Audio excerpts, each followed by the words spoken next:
शं वरुणः शन्नो भवत्वर्यमा शन्न इन्द्रो बृहस्पतिः शन्नो विष्णुरुक्रमः ॐ शान्ति शान्ति शान्तिः।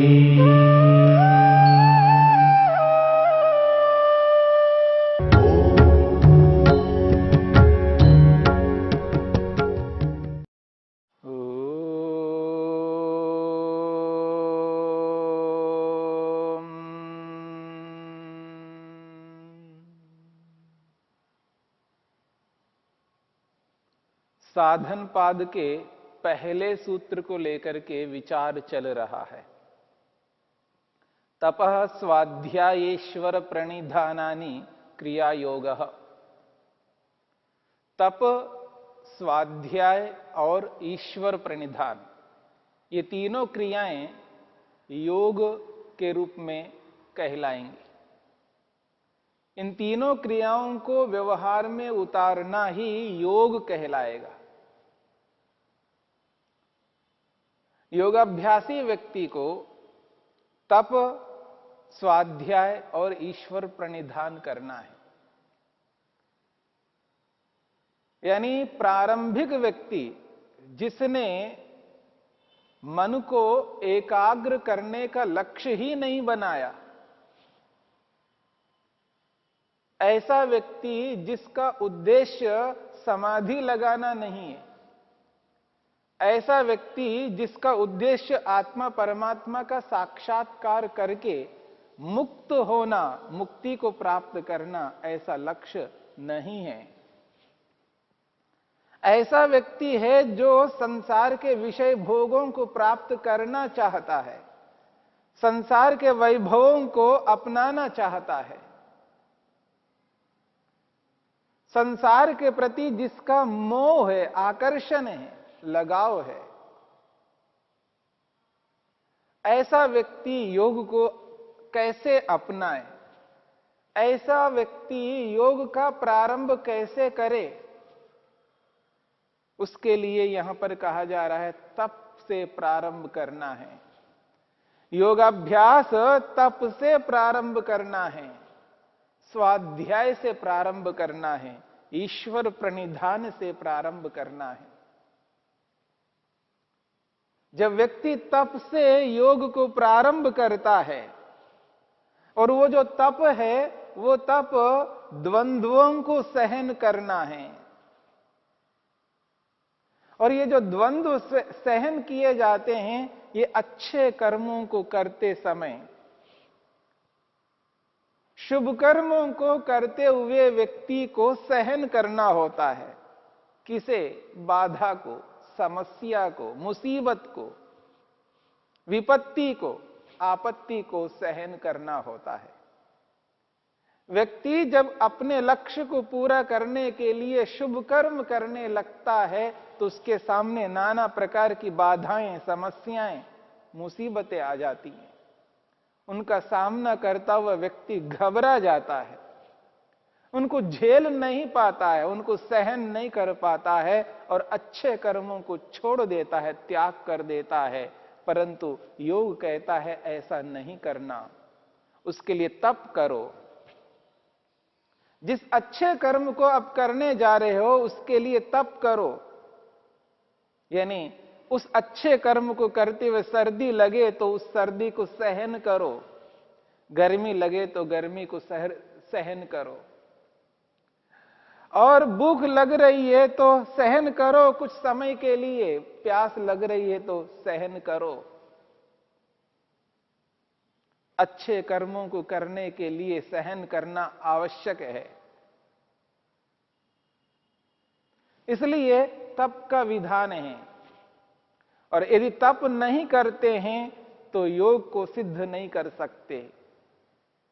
जिस लक्ष्य तक महर्षि पतंजलि पहुंचाना चाहते हैं, महर्षि वेदव्यास पहुंचाना चाहते हैं, हम सब सर्वसाधारण लोगों को इस तप के लिए प्रेरित कर रहे हैं कि तप करो, अच्छे कर्मों को करते हुए सहन शक्ति अपनाओ। सहन शक्ति को अपना करके उसको सहन करो। और नहीं करते हैं सहन, तप नहीं करते हैं, तो ये जो अशुद्धि है हमारे मन के अंदर, काम, क्रोध, लोभ, मोह, ईर्ष्या, अहंकार, अविद्या, अस्मिता, राग, द्वेष, अभिनिवेश के रूप में जो अशुद्धि है, ये जो वासनाएं हमारे मन के अंदर, जन्म जन्मांतरों के ये जो वासनाएं हैं, इन वासनाओं को कैसे दूर करें, और ये जो धर्माधर्म बनता जा रहा है इसको कैसे रोके। इसलिए महर्षि वेदव्यास कहते हैं, अनादि कर्म क्लेश वासना चित्रा प्रत्युपस्थित विषय जाला च अशुद्धि न अंतरेण तपः संभेदमापद्यते इति तपसा उपादानम। ये जो तप का ग्रहण किया है, मनुष्य के सामने तप को जो प्रस्तुत किया है, तप को जो स्वीकार करना है, इसलिए स्वीकार करना है जो हमारे मन के अंदर अशुद्धि है, अज्ञान रूपी अशुद्धि है, संस्कार रूपी अशुद्धि है, धर्माधर्म रूपी जो अशुद्धि है। और ये अशुद्धि आज की नहीं है, कल की नहीं है, 10 साल की अशुद्धि नहीं है, 50 साल की अशुद्धि नहीं है, 100 साल की अशुद्धि नहीं है, 200, 400, 500, 1000 साल की अशुद्धि नहीं है। अनादिकाल से चली आ रही है। न जाने कितने बार जन्म लिया होगा। जब से सृष्टि बनी, जो आज कहा जाता है लगभग 2 अरब वर्ष होने जा रहे हैं इस सृष्टि को बन करके, इन 2 अरब सालों में न जाने कितने बार हमने जन्म लिया है। कितने जन्मों के ये संस्कार मन में हैं, कितने जन्मों की ये अविद्या हमारे मन में बनी हुई है, धर्माधर्म बना हुआ है। अनादि कर्म क्लेश वासना चित्रा, अनादिकालीन ये जो कर्म है, धर्माधर्म रूपी कर्म, ये जो क्लेश है, अविद्या अस्मिता राग रूपी क्लेश और वासनाएं, इनकी जो छाप है, धर्माधर्म की छाप और अविद्या की छाप, इसी को वासना कहते हैं। ये जो वासना है ये चली आ रही है, मन के अंदर विद्यमान है। ये अशुद्धि है, अपवित्रता है, जिसके कारण मन शांत नहीं होता, मन एकाग्र नहीं होता। इसी के कारण मन ईश्वर में नहीं लगता, आत्मा परमात्मा के साक्षात्कार में मन नहीं लगता। इस श्रेय मार्ग पर चलने की इच्छा उत्पन्न नहीं होती है, ये अशुद्धि के कारण है। और ये चली आ रही है अशुद्धि। न अंतरेण तपः, तप के बिना ये अशुद्धि संभेदम आपद्यते, ये छिन्न भिन्न नहीं हो सकती। ये अशुद्धि ये समाप्त नहीं हो सकती, रुक नहीं सकती, नष्ट नहीं हो सकती बिना तप के। और हमारा मन गुंथा हुआ है, धर्माधर्म क्लेश वासनाओं से मन गुंथा हुआ है। मन के चारों ओर, मन के अंदर बाहर ये वासनाएं गुंथी हुई है, मन उससे घिरा हुआ है। इसलिए मन में वो शुद्धि, जो पवित्रता होनी चाहिए, जो स्पष्टता मन में होनी चाहिए, वो नहीं है। इसलिए बार बार मन विषय भोगों के प्रति प्रवृत्त होता है, विषयों की ओर आकृष्ट होता है, ललचाता है मन संसार के प्रति, और ईश्वर को, आत्मा को नजरअंदाज करता जा रहा है। जिस आत्मा की ओर मन प्रवृत्त होना चाहिए, जिस ईश्वर की ओर मन प्रवृत्त होना चाहिए, वो प्रवृत्ति नहीं हो रही है। संसार की ओर ही प्रवृत्ति हो रही है। ये अनादि काल से चली आ रही है ये अशुद्धि। ऐसी अशुद्धि को बिना तप के हम कमजोर नहीं बना सकते। बिना तप के इनको समाप्त नहीं कर सकते। तप करना होगा, सहन करना होगा। जो सहन शक्ति है, यही सहन शक्ति व्यक्ति को योगाभ्यासी बना देगी, योग तक पहुंचा देगी। इसलिए सहन शक्ति को जीवन में धारण करना है और सहन करना ही तप है। ये जो वासनाएं हैं मन के अंदर, जब तक ये वासनाएं रहेंगी तब तक व्यक्ति योग की ओर प्रवृत्त नहीं होगा। जब तक ये वासना मन में रहेगी व्यक्ति सहन करने की स्थिति में भी नहीं आ पाएगा।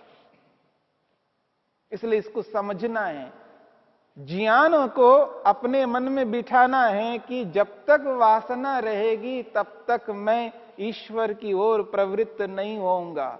और इस वासना को रोकना है, दबाना है, तो तप करना है। धर्माधर्म को रोकना है, तप करना है। अविद्या, अस्मिता, राग, द्वेष, अभिनिवेश को रोकना है तो तप करना है।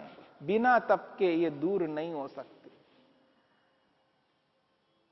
और ये अशुद्धि विषयों को ऐसा उपस्थित कर देती हैं जिससे व्यक्ति एकदम उस ओर प्रवृत्त हो जाता है और विषय जो है लुभाने लगते हैं। ये अशुद्धि विषयों की ओर मन को प्रवृत्त कर रही है। इसलिए कहा प्रत्युपस्थित विषय जाला। विषय रूपी जाल को, विषय रूपी समूह को ये अशुद्धि प्रस्तुत कर रही है। बार बार ये विषय हमारे सामने आ रहे हैं क्योंकि मन के अंदर अशुद्धि है, वो अशुद्धि प्रेरित करती है।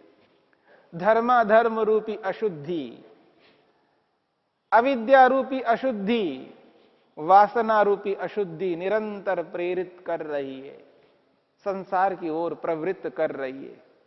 इसको नष्ट करना है, समाप्त करना है, इसको छिन्न भिन्न करना है, इसको कमजोर बनाना है जिससे ये क्रियान्वित ना हो सके।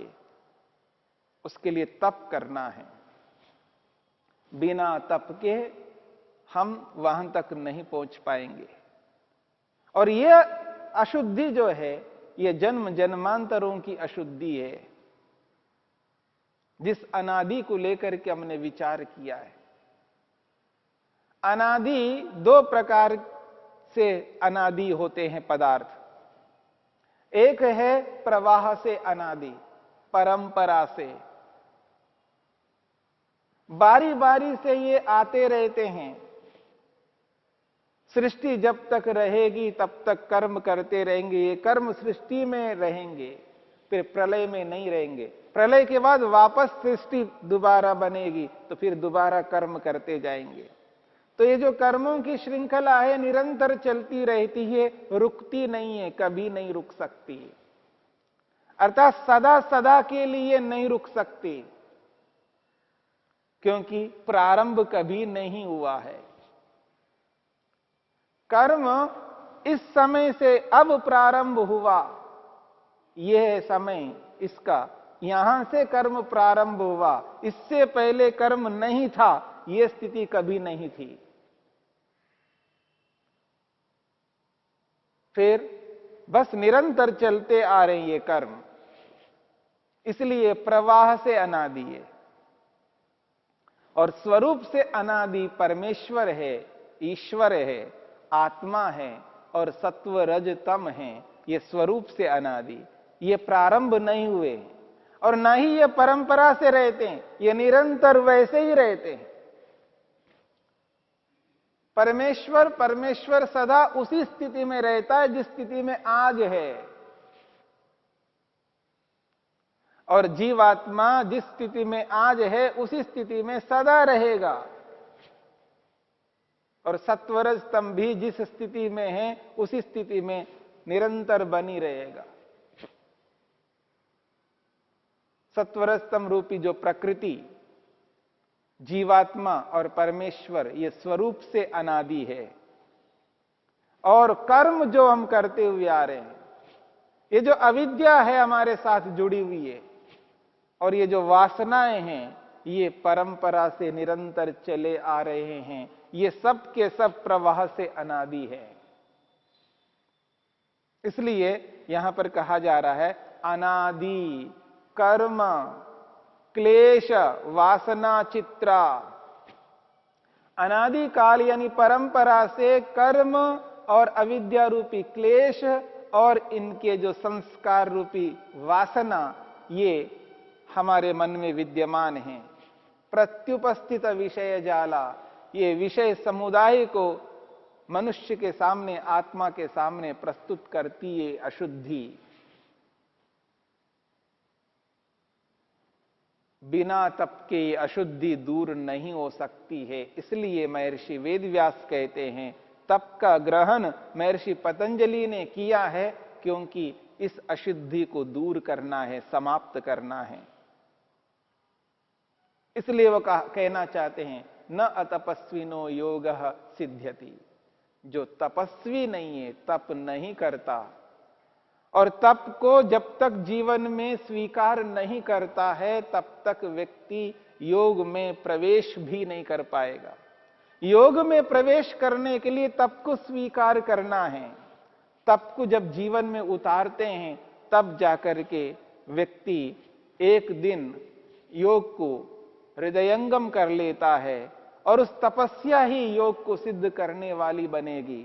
इसलिए कहते हैं बिना तप के व्यक्ति अशुद्धि को दूर नहीं कर सकता।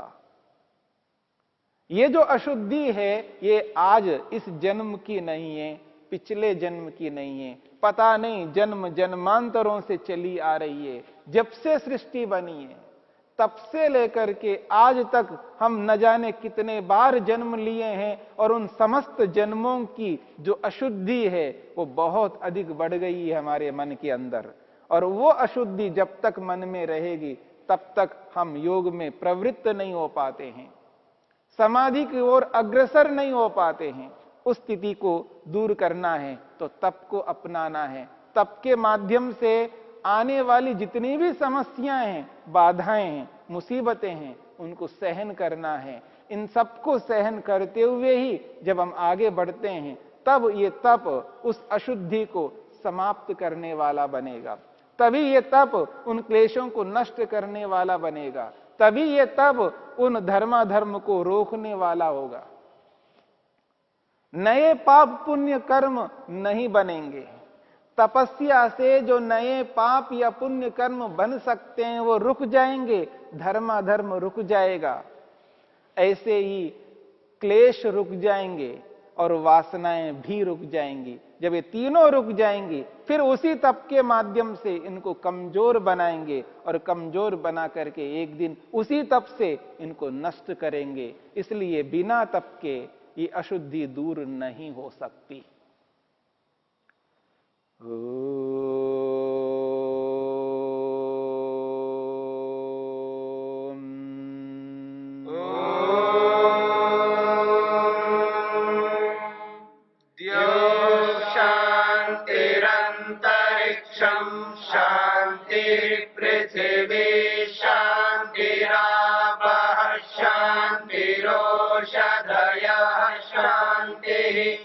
वनस्पतयः शान्तिर्विश्वे देवा शान्तिर्ब्रह्म शान्ति सर्वं शान्ति शान्तिरेव शान्ति क्षमा